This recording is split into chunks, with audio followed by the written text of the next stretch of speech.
This section is narrated by Diane Rideout Spriggs, descendant of Harry S. Rideout Jr. and Dorothy Jackson, former members of the St. Philip's Episcopal Church. The Gibson Todd House was built on the hanging site of John Brown and 6 of his comrades, including 2 African American men. The law didn't recognize John Copeland Jr. or Shields Green as citizens because of their African heritage.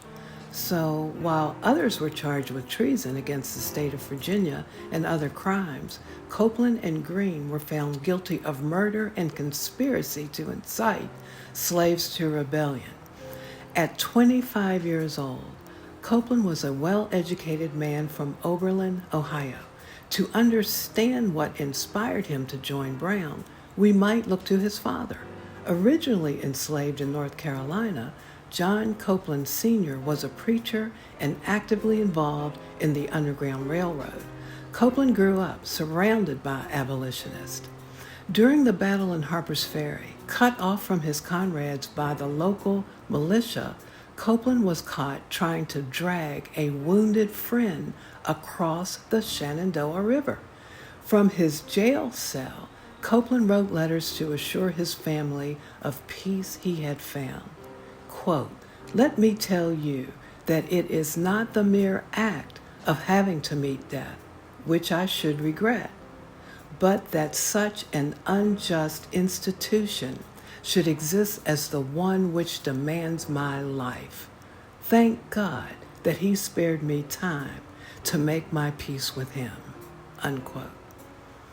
Recent research indicates that Shields Green was born to free parents in South Carolina, but for unknown reasons, he fled north shortly after the death of his wife, leaving a son behind. Likely through their shared anti-slavery efforts, Green befriended Frederick Douglass and traveled with him to New York. When Brown visited them to see if Douglass would support the revolt in Harper's Ferry, Douglass declined, but Green was convinced. Quote, "I'll go with the old man," he's quoted as saying, and during the battle, Green proved to be a valiant fighter who refused to abandon his comrades even when given the opportunity to escape. In addition, he remained tight-lipped while in captivity. After their execution, the bodies of Copeland and Green were confiscated by the Winchester Medical College for study. Copeland's family petitioned for his body's return for a proper burial, but those pleas were ignored, and it's unknown what happened to the 2 men's remains. Furthermore, it was discovered students at the medical college had committed other atrocities against Union sympathizers. As a result, a year and a half later, the Union Army marched into Winchester and burned the school to the ground. It never reopened.